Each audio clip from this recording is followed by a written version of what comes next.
Hello, and welcome to the second episode of my Platinum Recap. Well, would you look at that, I actually made another one. Powerwash Simulator, Platinum number 35. Now, I started this game because I wanted something that was relaxing, not intense, and that is exactly what this game offers. But what I was not expecting was the curveball the story was going to throw me. Yes, there is a story, and no, there is no way you could have predicted what was going to happen. Now, I will admit, I was not paying attention to the story until much later in the game when something really unexpected happened. I'll let you know what that moment was and when we get there. Let's begin. Starting out, you can enter Career or Special. Special are the DLC, so we come back to that after completing Career. In Career, there are 4 options. Start Career, Bonus Jobs, Free Play, or Challenge Mode. Career is the story. Bonus Jobs are free DLC that are unrelated to the story as far as I can tell. Free Play is where you can replay story levels after completing them in Career. And Challenge Mode is trying to beat certain levels in either a time limit or a water limit. I start with Career, and our first job is to clean a van. Our friend Harper Shaw found it and is paying us to clean our own van. I'm not sure how that makes sense. Anyway, this is the tutorial for how the controls work. You can rotate between nozzles, rotate the angle of the spray, pretty basic stuff. You can crouch to get lower, you can even jump to get on top of objects in the level. You really do need to get all angles to complete some of these jobs. When you get to the last 3 tasks on a job, a checklist appears on screen telling you what you're missing. You can also go into the menu to see all the tasks in any particular job. Sometimes you will get messages from people while cleaning, like here Harper messages saying there's a removals van outside their nightmare neighbor's place and mentions that whoever moves in there is going to need a quality pressure washer. After finishing the van, we get our first trophy, starting out, for earning 5 stars in career mode. Each job is worth 5 stars, and you get all 5 just for completing the whole job. After you finish, a short video plays showing a recap of you cleaning. I really like these little recaps. Our next job is from Calvin Miller, who got our details from Harper, his new neighbor. Calvin asks us to clean the backyard of his newly rented house so his daughters can play. Calvin just moved back to the area to help his parents out, but was unaware how bad the backyard was.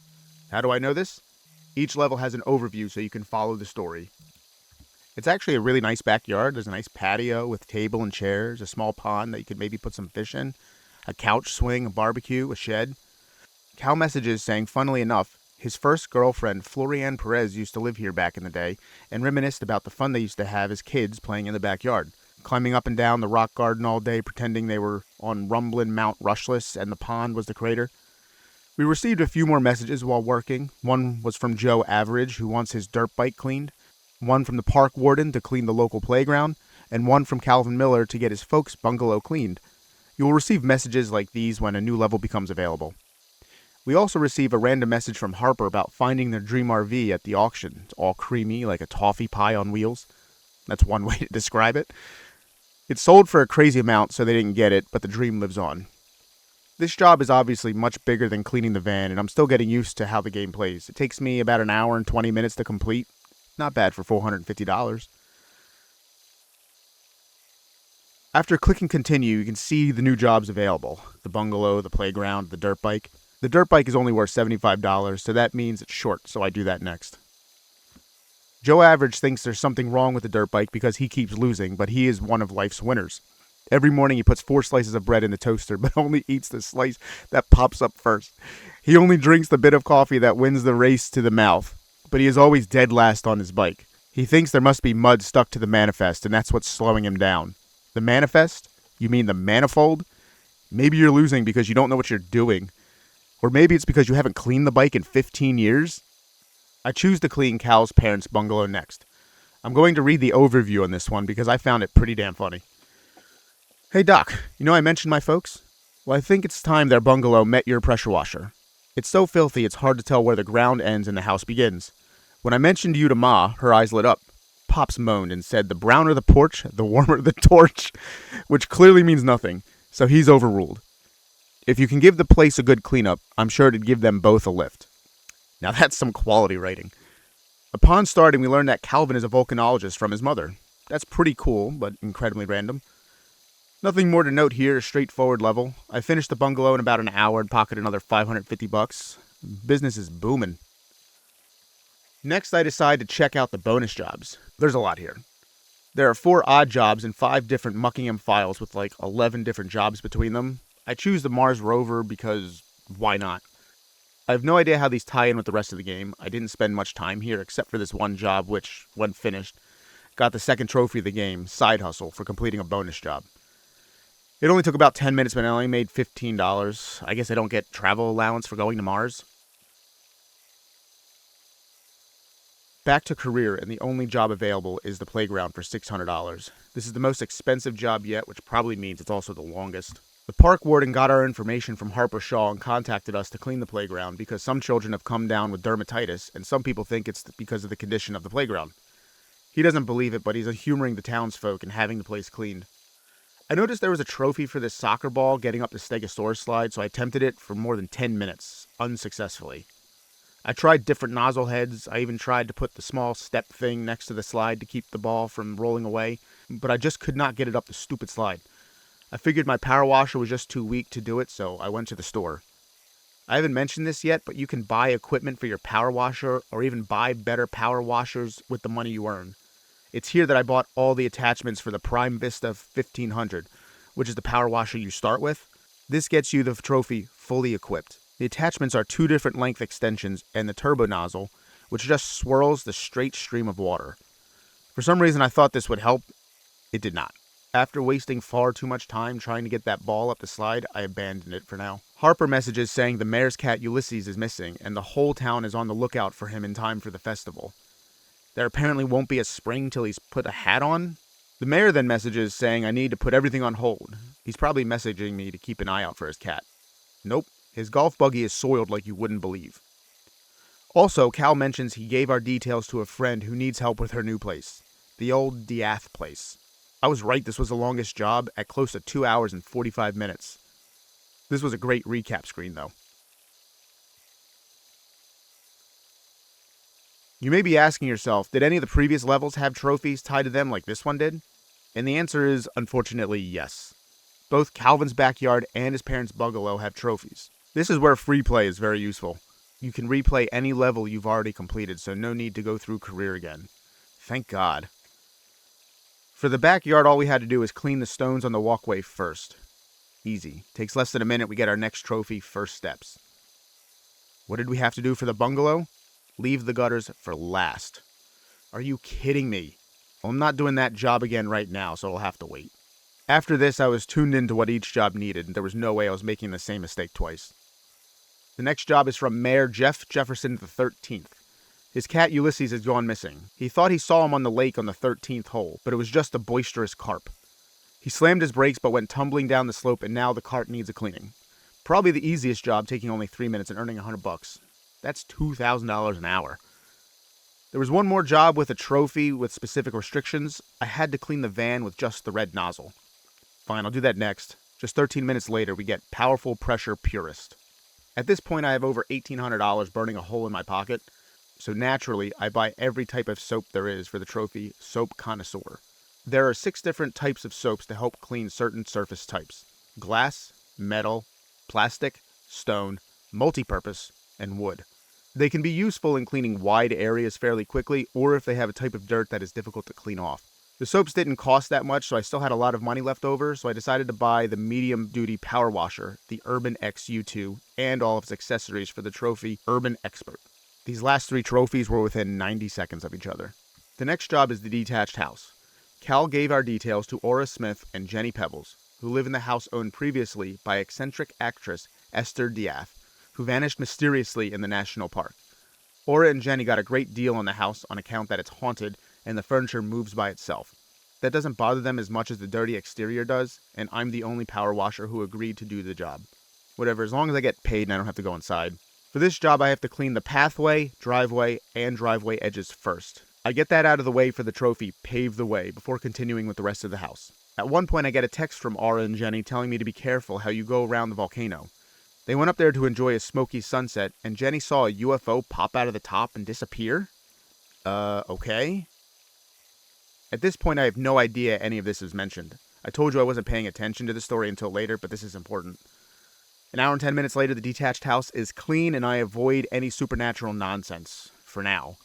Going through the trophy list, I find one called Fashionista, where I need to equip a new outfit, gloves, and washer modification at the same time.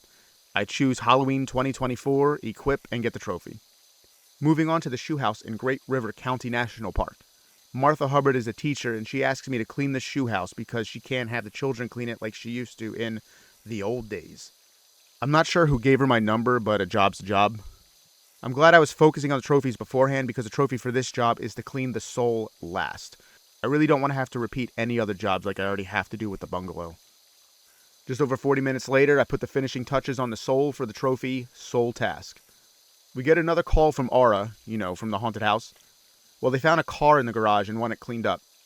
This job was actually a little annoying because there was rust on the car that didn't come off with the wide angle nozzles. I had to use either the red nozzle with the straight water jet or the turbo nozzle that rotated the straight water jet. The metal soap would have been helpful here, but I didn't think to use it. It was quite tedious and took 20 minutes to complete, far longer than any of the other recent vehicles.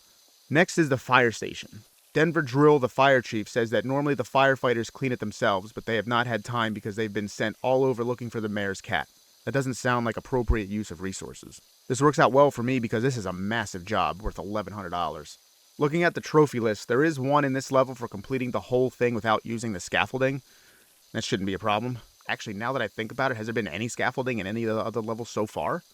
How hard could it be? We get another message from Harper about missing out on another RV. This one was uglier than a chihuahua chewing a wasp, but it would have been their little wasp-chewing choo-choo. Okay. The level is very straightforward until we get to the drill tower. This thing is very tall, and I can't reach the top of the tower even with the extra long extension with the red or turbo nozzle. You can't place a ladder anywhere on the drill tower, so I try using the little stool thing and try jumping to get to the very top. It doesn't work well. Eventually, I go back up to the top and hang off the edge. In reality, I'm floating. I'm literally standing on air to get the last few specks of dirt off. I was adamant about doing this now so I don't have to play the level a second time. Finishing this nets 2 trophies. Tall Order for finishing without using the scaffolding, and Raking It In for earning 50 stars in career. That turned out to be a 2.5-hour job.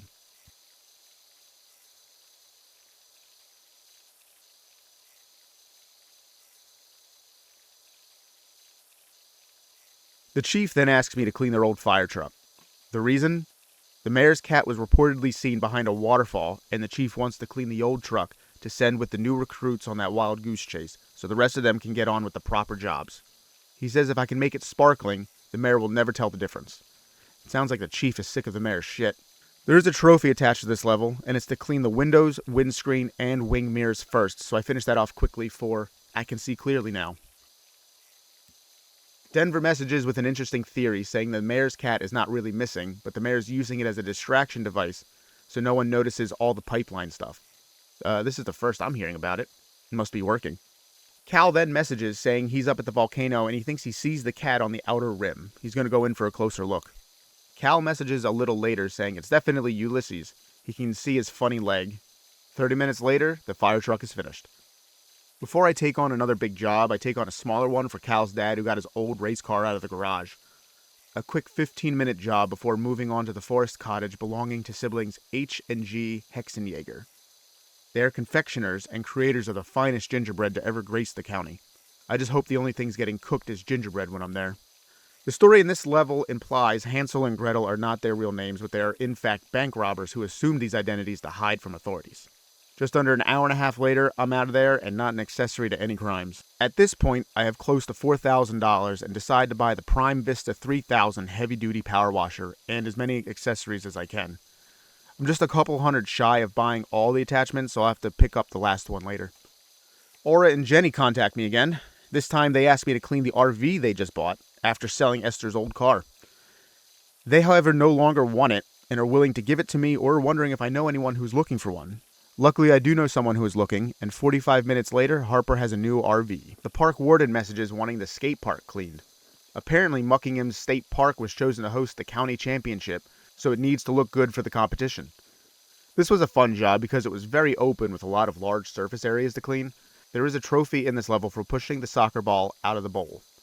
I thought I would have to physically remove it from the bowl, but all you have to do is get it above the rim. And why is the trophy called Watermelon Shot? Does that have something to do with skateboarding? I actually don't know. 85 minutes and $900 later, the skate park is looking great for the championship. Next, Sue Berry asks me to clean the motorbike and sidecar after she and her husband became the first sidecar to complete the 24-hour Great Plains Challenge. Literally takes 3 minutes. Beth Ryerson wants her SUV Trixie cleaned. She dropped her kids off at the play school, but the police closed off National Park Drive, so she had to double back over the dirt tracks to get home. She asks me to, quote, help her look all cutesy again. XXO, XXO, XX.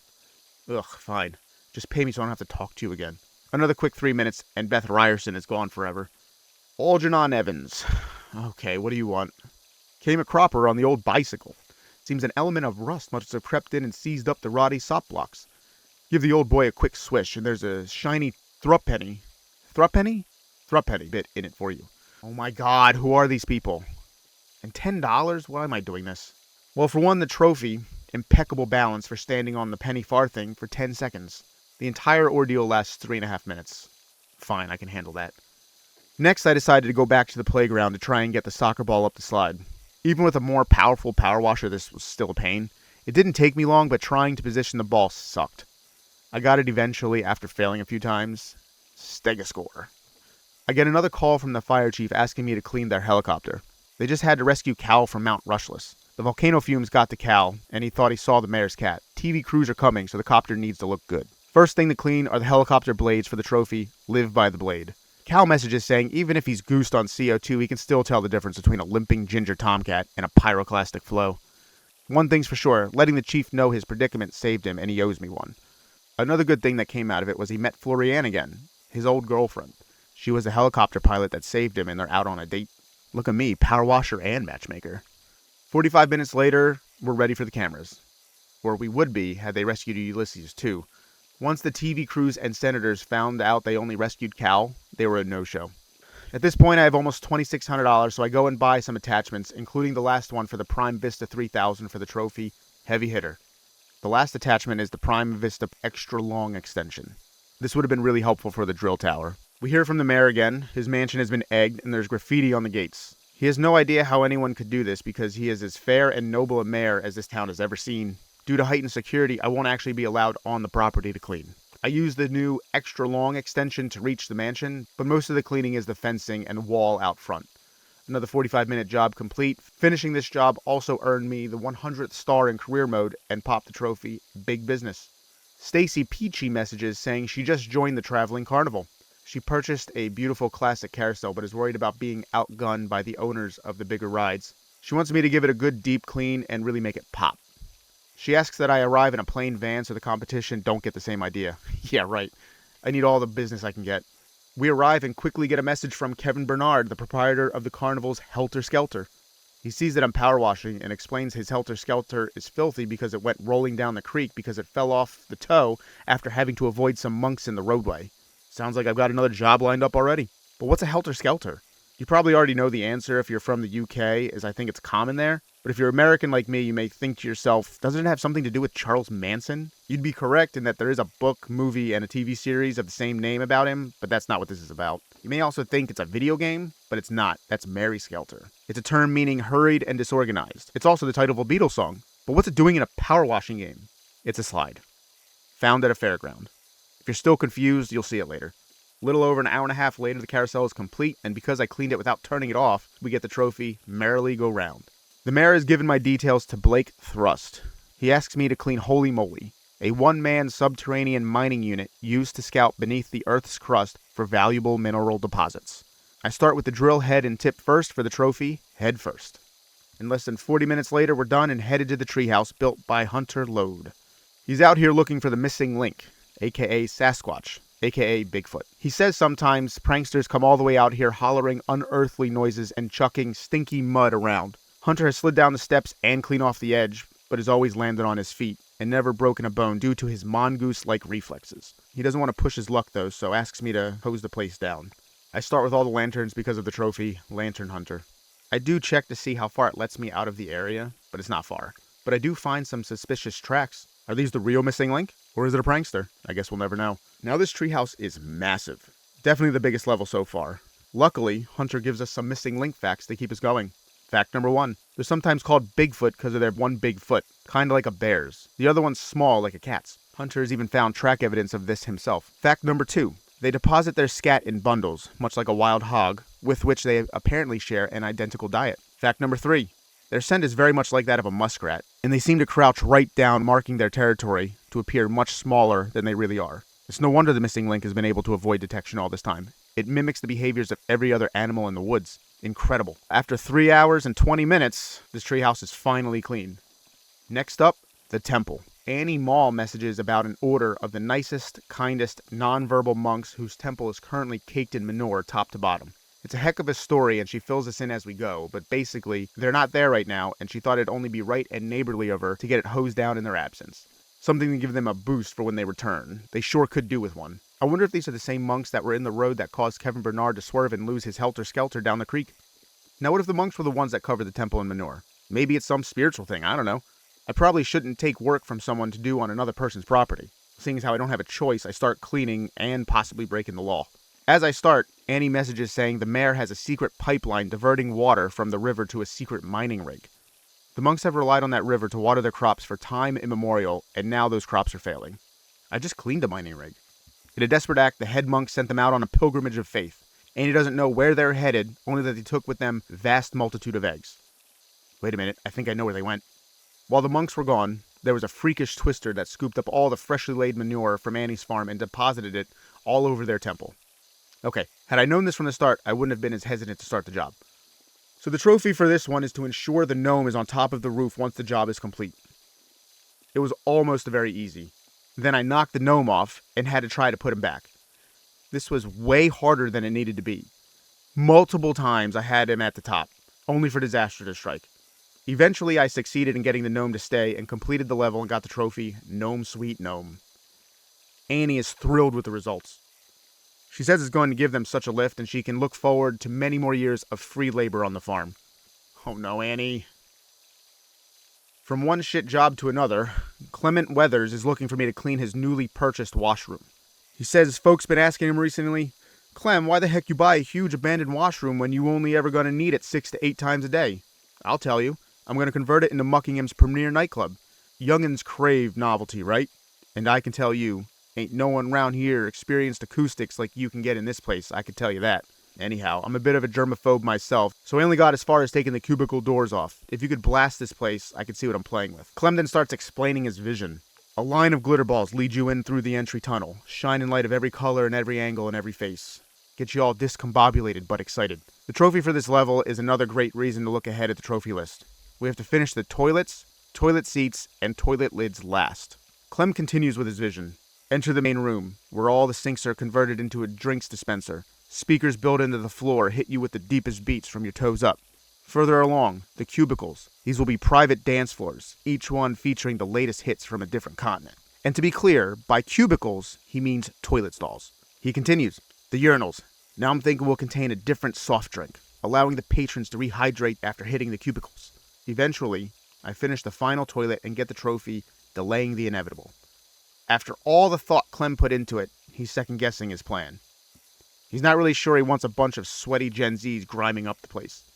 He's now thinking of opening it as a luxury washroom, where, and I'm quoting him here, you can spend a penny in peace, albeit at a higher price. I've never heard that phrase before. Does it mean take a shit? A little over 2 hours here, and I'm out. Next up, we arrive back at the fairgrounds to clean the helter-skelter. This is what it looks like. Now you know. Here we have to complete objects that have light bulbs before anything else. This includes the sign, all these channel lights, and the top ring frame. It takes about 20 minutes, and once we're done, we get the trophy Shine Bright. About an hour and a half later, the rest of the helter-skelter is complete. Blake Thrust gets in touch again. He's the drill guy from earlier. He wants his private jet cleaned after encountering a few issues from flying too close to a volcano and the ocean. He says the jet is not without its idiosyncrasies, but asks for discretion. The trophy for this level required that we clean the laser and anti-gravity parts first. Those must be the idiosyncrasies he mentioned. What do they even look like? Well, the laser is this appendage on the bottom, and I actually used the detail screen to find the anti-gravity boosters and panels. They're cleaned pretty easily and quickly to get the trophy's suspicious modifications. Blake tells me a little more about the plane. Its fuselage is made from a graphene matrix that is lighter than air but stronger than steel, and can reach speeds of over 888 miles per hour. That's such an oddly specific number, kind of like 88 miles per hour for the Time Machine and Back to the Future. The mayor messages during the job asking me to discreetly find my way over to his mansion. What is with all this secrecy? What have I gotten myself into? I'm just trying to clean. Blake messages back with more information about the jet. The laser gun situated under the fuselage uses a state-of-the-art crystalline compound to create an energy feedback loop that instantly plasmatizes the air. Consequently, its beam reaches upwards of 3 million degrees Fahrenheit on a hot day. What am I supposed to do with this information? This is a relatively quick job taking a little under an hour. Blake is so happy with the work, he's letting me use his hangar for any larger, odd jobs that I may pick up in the future. That's actually pretty nice of him. Back to the mayor's house to clean the Frolic boat. This time the mayor's letting us on his property to clean, but only until the job is done, and then we get kicked off again. The mayor is apparently mesmerized by the principle of Archimedes and routinely undertakes some kind of minor water displacement experiment. Today he'll be seeing what happens when he packs all of his worldly goods into the Frolic boat and takes it for a trip downriver someplace. He asks me to keep it between ourselves because he doesn't want anyone to get the ridiculous idea that he's skipping town. Harper messages asking what is happening in Muckingham, saying there are reports the town has no cats? Is this really what qualifies as news now? Harper also mentions there's an opinion piece stating the mayor's water pipeline is just the tip of the iceberg, and he's funneling the water to some billionaire guy running an illicit mining rig. What upsets Harper the most is how all this happened after leaving town, but the desert dig they're on is amazing and says I should come and visit. The mayor messages again, saying a few people may ask questions over the coming days, months, and years. He says to just tell them I don't know where he went, only that he went by car. After finishing the boat, Sarah Sawatis, I don't know, asks if I can clean the town's monster truck because concrete has been poured all over. Why does the town have a monster truck? The mayor's happy with our work. He also says, and I quote, "Should that cursed, ungrateful cat show its face at any point, it's yours. I wash my hands of that thing. And remember what my mama and grandmama before her said, if you can't say anything nice about the mayor, don't say anything at all." I'm starting to think the mayor's not a nice person. At least I have in writing that I can have his cat. For the monster truck, Sarah states the search for Ulysses the cat has been called off, but not before Frida in the lighthouse claims she saw him in the distance, speeding across the rocks faster than any animal she'd ever seen. But when pressed and asked if he had wheels, Frida looked down at her feet and nodded. As they were driving back to base, a group of miners who were furious at not being paid by the mayor blocked the road and symbolically poured a load of concrete over the monster truck. The trophy for this level is to clean the tires first, which I did to pop the trophy. Tiresome. And that's tiresome with a Y. It's spelled wrong. I know that's how they spell it in the UK. Sarah states there have been some theories as to the missing cats. Some people think a shady organization is sacrificing the cats to the volcano to prevent an imminent eruption, and all the fingers are currently pointed at Marvin from the Old Boys Club. Another theory, this one from the vegan community, suspects cats are a secret ingredient of the muckin' hamburger, but Ella herself denies it, telling them to stick their celery where the sun don't shine. Ella claims her burger's unique flavor is due to its extraordinarily high salt content.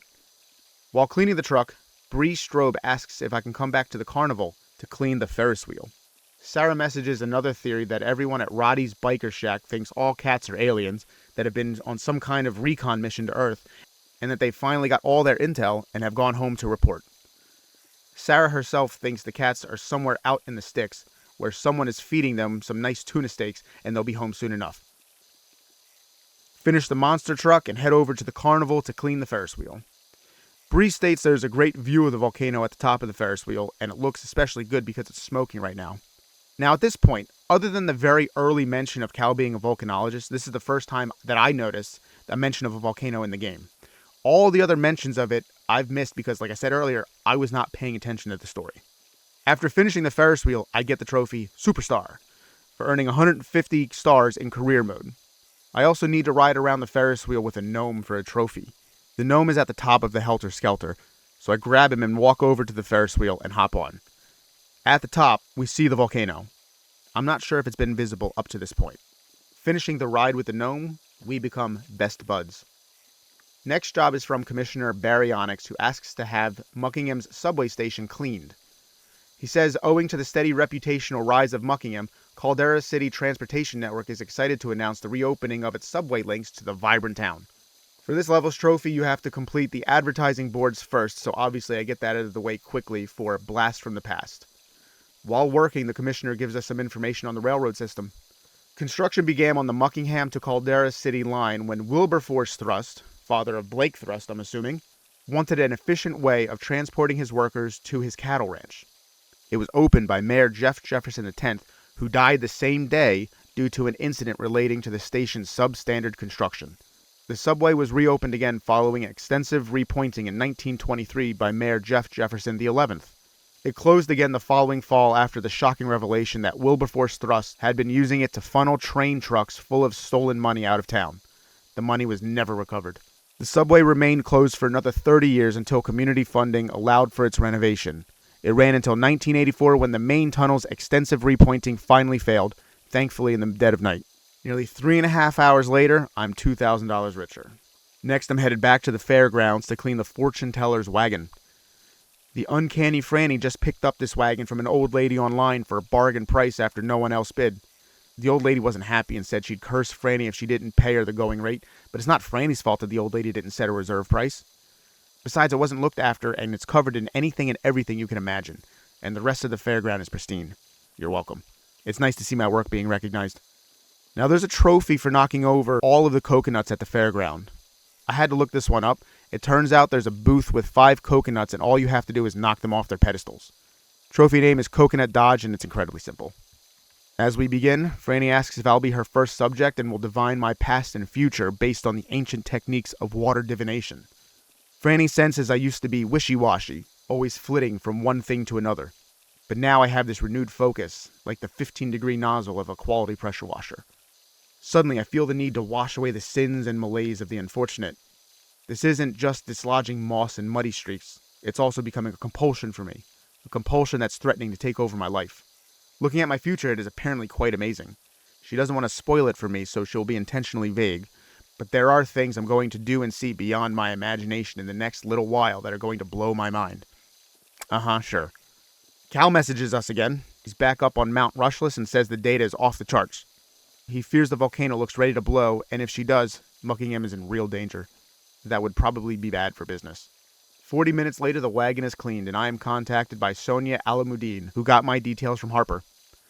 Sonia needs help with a historic dig and asks me to clean the ancient statue. After the recent seismic activity and the worst storm in living memory, this statue was unearthed. They have no idea who made it or when, but they're hoping that with my help, those questions will start to get answered. Harper says the statue is likely over 8,000 years old and also directly faces Mount Rushless, almost like it's keeping watch. Cal messages saying if I'm anywhere near Muckingham, I should get out right now because Mount Rushless could blow any minute. This level does have a trophy for knocking over 4 buckets. So before finishing the level, I go around and find the buckets and get the trophy bucket list. I also see Harper's RV that I cleaned earlier. Still looking good.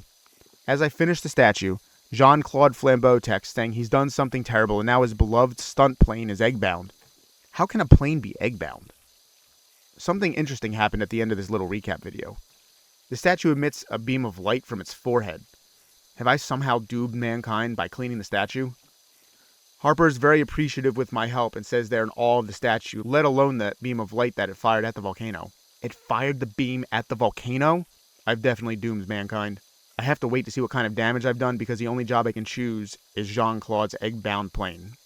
Jean-Claude writes, my mama always told me, never trust a man with a unique mustache. So why did I accept a job from an absolute unit with a top lip like an angry beaver? Truth is, the stunt work has dropped off and I take work where I can. We were doing some kind of revenge mission egg drop on this temple out in the middle of nowhere, and obviously the whole thing went terribly wrong. To be fair, it would have been fine had the client not insisted that we dived so low as he can get the last shot in himself, and we overtook all the eggs on the way down. Multiple embryonic bird strikes to the engine later, and it's a miracle we made it down safely at his airport, albeit with eggs on our faces. When I start cleaning the plane, Cal messages again, but he isn't as concerned about the volcano erupting anymore.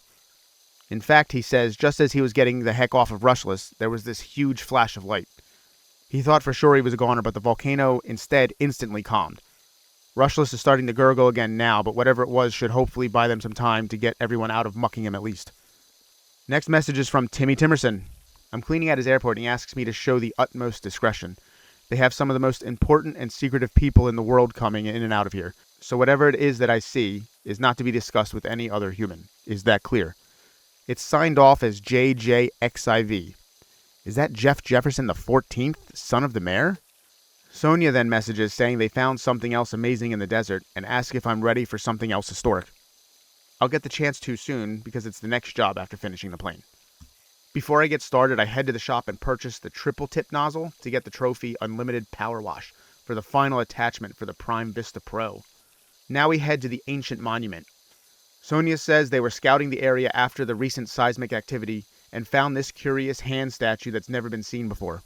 It could be the work of the same civilization as the statues, but won't know for sure until I've cleaned it. Heading into this, I prepared for the next two trophies. The first is to clean the ancient monument with just the white nozzle. The other trophy is to clean 95% of a job without completing any tasks. I get started carefully and clean as much of each task as I'm comfortable with, but without actually completing it. I don't want to have to repeat any more jobs than I already have to do. Harper messages pondering where the finger could be pointing. There's nothing in the direction it's pointing to except for a marina many, many miles away that was not there when the hand was sculpted. Sonia chimes in saying it could be pointing to the stars, maybe Andromeda.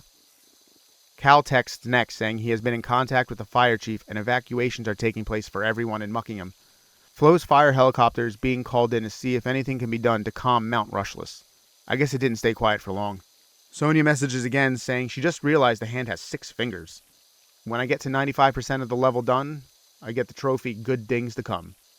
This is a huge relief and now I can go quickly to finish and not have to worry that I'm going to mess it up. Just a couple of minutes later, I finish the statue using only the white nozzle for the trophy Delicate Excavation. No beam of light from this statue, though. Next job is Jerry Jambalaya's fishing boat. Jerry swears the world is getting weirder by the day. Last night he was out on his fishing boat when he caught a whiff of this glorious smell. Imagine if you took the juiciest little shrimp and enhanced all the bits of the flavor that you loved and removed all the bits you hated. Then added a little pinch of parsley. That was the smell. Naturally, he followed it and hadn't gotten more than half a nautical mile due west when this huge wave came out of nowhere, scooped him up, beached him on the foreshore like a curious beluga. It's going to need a good hosing before he hits those waves again. The trophy for this level is to clean the bow, steps, and main deck first, so I get started. As I begin, Jerry says he's never seen a wave like that before in all of his time at sea. It's the kind of thing you'd expect when the side falls off a volcano, or there's a subterranean earthquake or some such. It doesn't take long to get all hands on deck. Harper messages from a new number since she lost her phone in the desert and had to get a new one. She informs me Sonia thinks she's close to a breakthrough with the statues, so they might need me back up soon. I try my new Powerwash nozzle, and holy crap, this thing is good. It's powerful, it cleans even difficult dirt easily, and it gets a wide area. Jerry messages a few more times talking about freak waves and how they form. He also keeps going on about the smell that day. Even at the end, he's so happy with the way the boat turns out, he's hard-pressed to put the boat back in the water but doesn't know how else he'll ever find the source of that incredible aroma. Next, Harper asks me to clean the RV again. Getting into the level, I see the RV, but it's not dirty. I take a quick look around just to make sure this is what I'm supposed to be doing, and then I head towards the RV when suddenly... a spaceship? What is happening? I'm so confused. This is the point at which I started to pay attention to the story. I was not following at all up until this point. I read some messages here and there, the intros, the outros to the levels, but I never put anything together because I assumed it was just a simple power washing game. Someone named Cerulean Sky messages apologizing for the deception and assures me this isn't an alien invasion or anything weird like that. I'm informed they are simply time-traveling scientists from the year 2278. There is nothing simple about that. Can we just take a moment to appreciate how well this nozzle cleans? It's so damn satisfying. Cerulean messages again saying someone hit them using technology that even they are unfamiliar with, disabling their entire systems with a strange substance and forcing them to crash land. Until their vehicle is completely clean, they're stuck here. They came here to solve the historical mystery as to why Mount Rushless suddenly became so angry, but then just as suddenly stopped. It's not known to us yet, but Rushless is the master key for the entire Pacific Ring of volcanoes. When it blows, they all blow. And the last time that happened, we said goodbye to the dinosaurs. Cerulean continues, saying they flew close to the volcano in the dead of night, with just a few lights on. They were spotted and shot down by a jet plane, and now this timeline's all over the place. The data suggests that Mount Rushless has passed the point of no return and is going to blow. He then asks how the early 21st century was, as most of the era's anthropological archives were lost in the Second Martian War of 2145. Apparently, the recipe for red velvet cake was also lost. As I finish the time machine, Sonia messages saying I'm not going to believe what they have just discovered. I've got some news for you, Sonia. I probably will.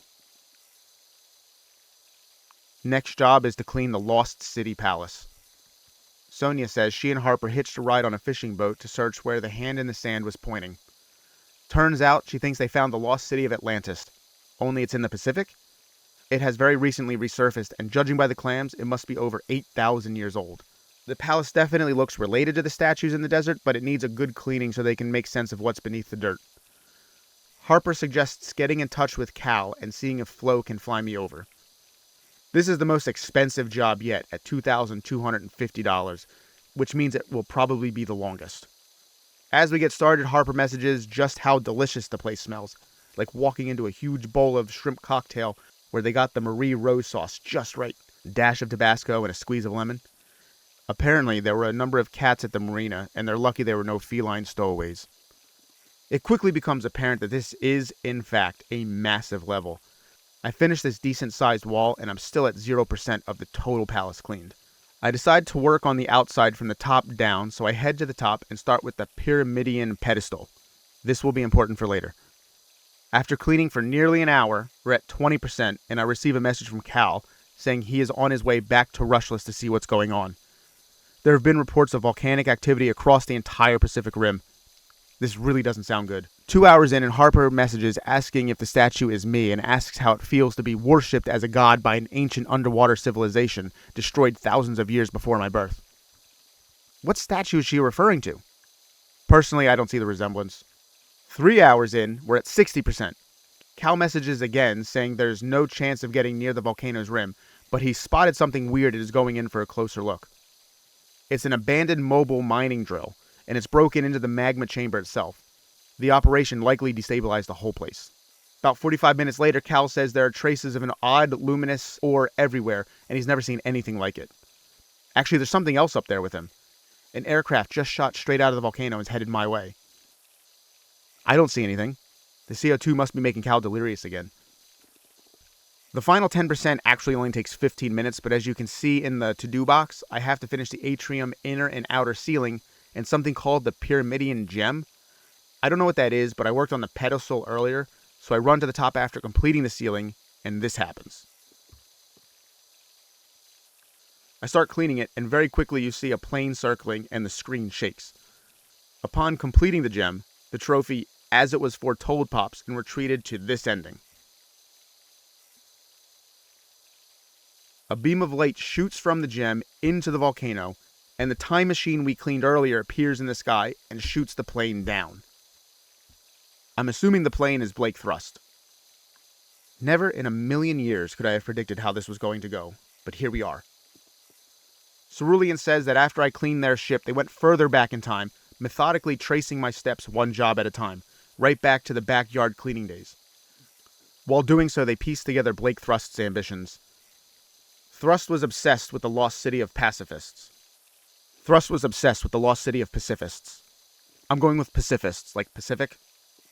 After discovering that their tech was powered by a rare ore, set up illegal mines here, there, and everywhere. He struck a rich seam inside Mount Rushless and used it to develop his own tech, while also hoping to create enough tectonic movement to push the lost city up to the surface. What he didn't realize, though, is that by destabilizing the volcano, he nearly caused a global apocalypse. Knowing that the underwater city lay dormant until this point, they went back in time and told the pacifists of my legend. They agreed to convert their palace into an offshore platform to send a neutralizing beam to Mount Rushless when the city resurfaced. Cerulean's crew dirtied the place up to ensure it would only activate once completely cleaned by a skilled power washer, such as myself. Thanks to me, the timeline is now restored and they can return to their time as heroes. Heroes with red velvet cake. P.S. Please feel free to use this message as a customer review if you think it would help your business. And that's the story for Powerwash Simulator completed. The credits roll and shows a recap of each of your jobs, which I actually really enjoyed watching back. In total, there are 34 jobs, 22 locations, and 12 vehicles. I don't know if all of them are required to finish the game. There is a multiplayer for this game, but I never tried it. I was informed that it will make the levels go quicker because there's nothing added to it to make the levels more difficult or longer. At the end of the credits, you go into your van. We see equipment and pictures from past jobs, and also some cats. One who I assume is Ulysses. I guess he's mine now. Thanks, Mayor. Alright, now back to the trophy aspect of the video. The story is done, we still don't have the platinum. There's 3 more trophies to go. First up, we return to the bungalow to finish the gutters last. We head on over to Free Play to restart the bungalow. What's really nice is I can now use the upgraded equipment, where before I had the starter power washer. Thanks to the good equipment, it only takes 20 minutes to finish this level and get gutted. I'm really glad I decided to wait to come back to finish this versus jumping right back into it. It took an hour the first time I played it. 2 trophies left for platinum now. Both involve getting gold in the challenge mode. One for your first gold, and the other for 5 golds. There's 2 different types of challenges. Timed, where you simply need to finish a job in a certain amount of time, and water challenges, where you have to finish a job with a preset amount of water. Seeing as how I just completed the bungalow again, I decided to first attempt the bungalow time challenge. To get gold, you have to finish a level in under 25 minutes. I just did it in 20 minutes without trying, so this shouldn't be too bad. The only issue is I don't get to choose the equipment. It's preset in the challenges. Here, it's the second best power washer, the Urban X U2. Having just done this level really helped, and I finished it in under 23 minutes on my first try for going for gold. 1 trophy left, 4 more gold challenges to go. For the next challenge, I elect to go with the Back Garden Time Challenge. This is another early game stage with the Urban X U2 power washer, just like the Bungalow Challenge. This stage also has a 25-minute gold time. For these challenges, it's really important to make sure you finish what you're working on. You don't want to have to run around trying to find out what you've missed. Bringing up the challenge details to see your completion on your tasks can be really helpful, and time does not move when you're in your tablet. Also, using your soaps to clean large areas faster is very helpful. This one was tight. Less than 30 seconds to go, and there's still 3 things left to clean. I'm panicking and just waving the power washer back and forth. If I fail, that's 25 minutes down the drain. I finish the lawnmower handle, then I finish the shed roof, and finally the shed decoration with 15 seconds to spare. It wasn't pretty, but it's done. And on the first try, too. 2 gold challenges down, 3 to go. There are no more location time challenges, and I'm not about to try a water challenge on such a large level, so that just leaves vehicles.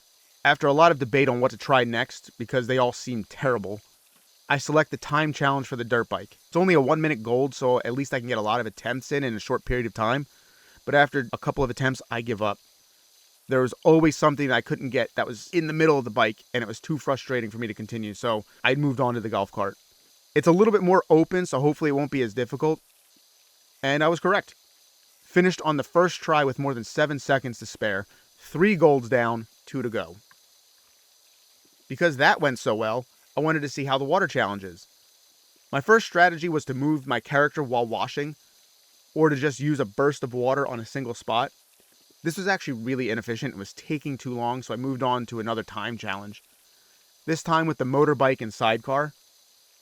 Similar to the dirt bike, there was always something I couldn't get, and after a couple of failed attempts without any progress, I decided this was just not the one I was going to try. I elect to try the van time challenge next, because why not? Here I was actually making progress with each attempt, lowering my time, finding time-saving strategies, and using the soap to my advantage. After only a handful of attempts, I completed the 4th gold medal challenge, 1 to go. What do I do next? The options are limited. The vintage car and fire truck were a pain in the ass in the story mode, so I really didn't even feel like attempting them. I didn't feel good about it, but I tried the time challenges for both the dirt bike and the motorbike and sidecar for more than an hour and a half without getting gold on either. You'd think I'd accidentally be able to do it, but no. An hour and a half, nothing. I circle back to the water challenge on the golf cart. I have a new strategy where I flick the joystick to move the washer while at the same time just tapping on the spray button. I felt this maximized the area cleaned while minimizing the amount of water I used. Combining this with just strategy and taking my time to line up the shots, I get it on my first try and it only takes 13 minutes. That's the 5th and final gold challenge for Gold Standard, and the Platinum Trophy, Pressure's Off, for Powerwash Simulator. However, that's not the end. We're not just going for platinum. We're 100%ing it. To get the 100%, you have to do 6. Yes, 6 DLC trophy sets. Now, there's a lot of free DLC levels that don't have any trophies. These are the generic levels in the Muckingham files, and there's a lot of them too. These are 6 paid DLC level sets, and they're themed after other IPs. First up, SpongeBob SquarePants. Just like in story mode, I'm looking at the trophies so I know what I need to do, and I'm glad I did because the very first level, Conch Street, requires that we complete Patrick's Rock, Rock Hinge, and Rock Underside last. And just like in the base game as well, you get messages throughout the levels, but I'm not going to go into detail like I did for the base game. I only did that because I found the story so interesting. I'm only really going to mainly talk about the levels themselves and anything else I find interesting. First thing in this level is to find what I need to finish last so I don't accidentally complete it early. We head over to Patrick's Rock, but there's nothing else here, it's just the rock. Unlike anything in the main game except for stools and scaffolding and starting and stopping the carnival rides, you can hit down on the D-pad and interact with the environment. In this case, you can open Patrick's house. I found that neat. Now that I've identified what's what, time to get started. The power washers in the DLC are themed after the DLCs they're in. They're not the same power washers in the base game, and there's also no upgrades. I'm sure many people may have been excited to play this because they grew up watching the show, but I never watched SpongeBob. I just never got into it. After about an hour on this level, I finish up Patrick's Rock for 2 trophies. Naughty Nautical Neighbors for finishing the Conch Street job, and it's not a boulder, it's a rock, for finishing Patrick's house last. Next job is Bikini Bottom Bus. There's no trophy for this job, and it just takes 15 minutes to complete for buses here. The Krusty Krab is next, and there is a separate trophy for completing the Chum Bucket first. I locate the Chum Bucket, finish it in about 25 minutes for Bucket Sweep Bucket. And about 35 minutes later, I finish the Krusty Krab for Employee of the Month. The Paddy Wagon is next. Here you have to clean the pickles first for I've Come for Your Pickle, before finishing the whole thing for Feast Your Eyes. The whole job is less than 10 minutes. The Invisible Boatmobile is a fun one. As you clean, it becomes invisible. Nothing else special here though. It only takes 6 minutes to finish to get It's Supposed to Be Invisible. A couple of very quick jobs. Next one, not so much. The Murmelair is the last job and it's by far the biggest. First thing to do is clean Patrick's ID card. This is actually the hardest part because where is it? It is this tiny ass thing on the table. I only found it through sheer luck when I selected it on the task menu and just happened to be facing it. I see it flashing on the desk. It's literally the easiest thing to clean too. Just a quick swipe over it for It's Not My Wallet. By far the longest job in the SpongeBob DLC, taking 2 hours, but once it's done, Mermaid Man and Barnacle Boy unite. DLC 1 of 6 complete. The next DLC is the one I was looking forward to the most. Back to the Future. I love Back to the Future. The first one is definitely the best, but the other 2 movies are still fantastic and so much fun. Let's see what needs cleaning. First up is Doc Brown's van sitting in the parking lot of Twin Pines Mall. Or is it Lone Pine Mall? I guess it depends on whether we're here before or after the Libyans show up. A quick and easy job with no specific task to do. The van is done in less than 20 minutes for Great Scott! Next is the Time Machine. Oh, it's so cool. Another very quick vehicle job done in under 10 minutes, this time for Out of Grime. For those that might be unaware, this is a reference to the license plate of the DeLorean, which says, Out of Time. But wait, we're not done yet. Once the DeLorean is clean, it starts to drive. And let's just watch.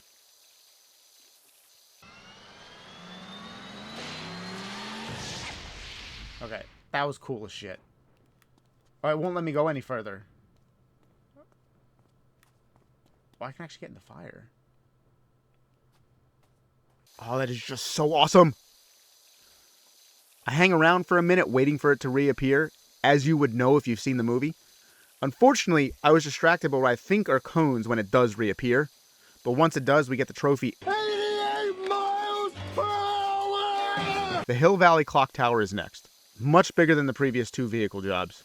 We head inside, and up the stairs to ring the bell for our next trophy, May It Stand for All Time. This job is not as exciting, but it's cool to see the inside of the clock tower. 1 hour later, it's done and we get Save the Clock Tower! Now, I am excited for this next job.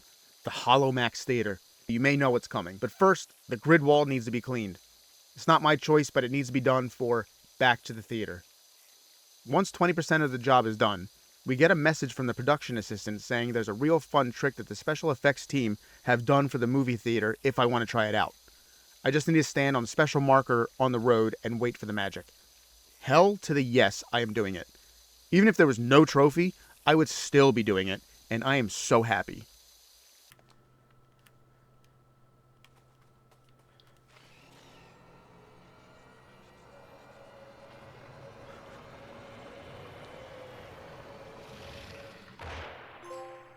Alright, that's just so fucking cool. I like that so much. Shark still looks fake. Alright, fun's over. Back to work. 30 minutes later, the Holomax Theater is finished and looking great, and I get 2015? You mean we're in the future?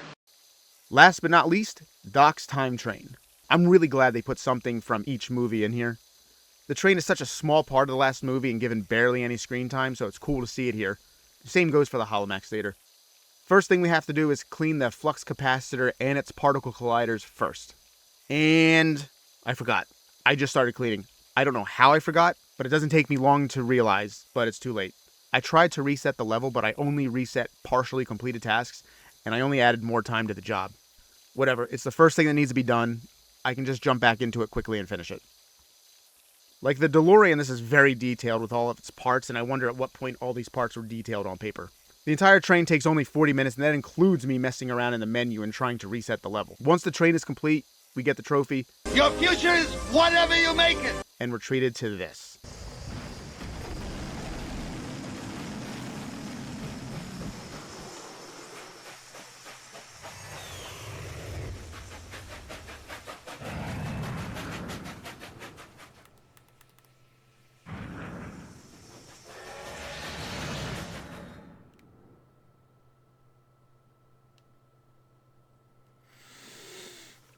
Alright, that's awesome. I like that so much. Ah, that was so cool. Does it come back? I don't think so. Once that was done, I quickly restarted the level to finish the flux capacitor and its particle collider for This is what makes time travel possible. this DLC was so awesome. Unfortunately, it was relatively short, taking only 3 hours, but it was a great 3 hours. That's 2 of 6 DLCs complete. On to Warhammer 40,000. Another IP with a large dedicated following, including Superman himself, Henry Cavill.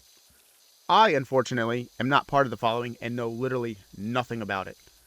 First job is the Land Raider, and the first thing I need to do is clean the plaque for We March for McCraggy? Maybe? This Land Raider was pretty tedious and took nearly an hour to clean, but once we finished, we got Courage and Honor. Next is the Redemptor Dreadnought, and I can only clean it with the yellow nozzle. I was worried this was going to be as tedious as the Land Raider, maybe worse with only being able to use the yellow nozzle, but it wasn't that bad. It only took about 15 minutes. I got Eternal Service for finishing the job, and also Degrees of Redemption for cleaning it with only the yellow nozzle. For the Rogel Dorn battle tank, you have to clean the stowed shovel first for Astra Militarum's secret weapon. 40 minutes later, the tank is complete for Cadia Stands. Imperial Knight Paladin is next, and we have to clean the Tilt Shield and Tilt Shield Purity Seals first. Took a second to locate, but finishing that gives us the Emperor Protects. 1 hour later, the Imperial Knight Paladin is clean, and we get Sacristan's Duty. I don't actually know if I'm pronouncing any of these things right. Last job is the Thunderhawk, and another task we need to complete first, the Retro Thrusters. If nothing else, the trophies were easy for this DLC. Once the last thruster is clean, we get Descend into Shadow, Rise into Light. This job was way bigger than I anticipated going into it. The Thunderhawk took nearly 3.5 hours to complete, more than the entire Back to the Future DLC. Whatever, it's done. Give me Sanguinius Would Be Proud, and we're gone. That was not my favorite DLC, 3 of 6 complete. Next DLC is Alice in Wonderland. I have higher hopes for these levels. First is Wonderland Entrance Hall, and the first trophy to get is for attempting to climb out of the rabbit hole using a ladder. That's I Really Must Be Getting Home, and we're off to a good start.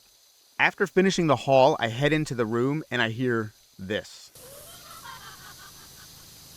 Dude, that was creepy as fuck. Oh my god. It genuinely creeped me out. I was not expecting it at all, and I have no idea what it was. Nothing happens after that though, and after an hour the entrance hall is completed for Down the Rabbit Hole. Neat little bonus in the recap at the end of the level, we see the Cheshire Cat on the chair until we get too close and then it disappears. I thought that was neat. Wait a minute, was he there the whole time?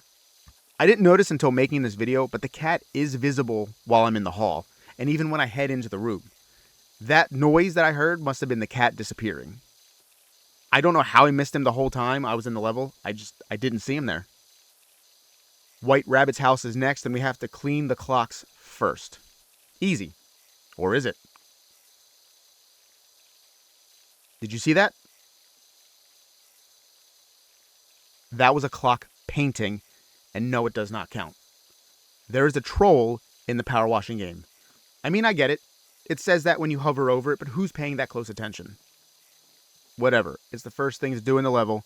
We just go back when finished. It's not the longest level at 45 minutes. Finishing the White Rabbit's house for the rabbit sends in a little bill.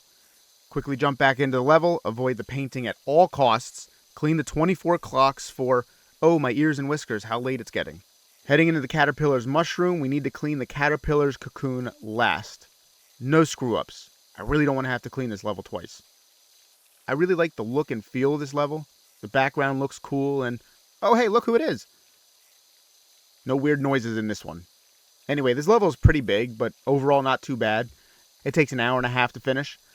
I don't forget the cocoon and get both advice from a caterpillar for finishing the level, and I cannot make you understand this metamorphosis for finishing the cocoon last.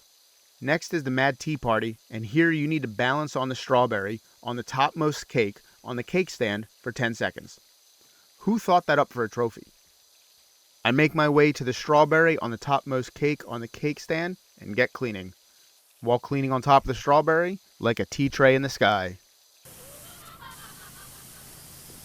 There's that laugh again. It gets me every time. I'm just not expecting it. And again, in making this video, I didn't even notice the cat appear. He was not there a minute ago. This turned out to be quite a large level and took 2 hours to finish, but it was another interesting level at least. At the end, we get a Mad Tea Party. And in the recap, you can see the cat appear. On to the final level, the Queen of Hearts Court. In here, we have to roll the pink croquet ball onto the croquet finish heart. Another odd trophy that at least does not involve cleaning, so it's a little bit different. Now, the description says to roll, so in trying to figure out what to do, I carry the ball through the course, and when I find the finished heart and just hold the ball there, the trophy pops. Such a curious croquet ground. Whatever, I'll take it. Another cool set, and actually not too long for it being the final level of the DLC. An hour later, it's clean, and we get Who Stole the Tarts. 4 DLC down, 2 to go. The next DLC is Shrek. Ooh, another good one. These movies are so good. And the first job is Duloc, and we have to interact with the information stand. Please do the song, please do the song, please do the song.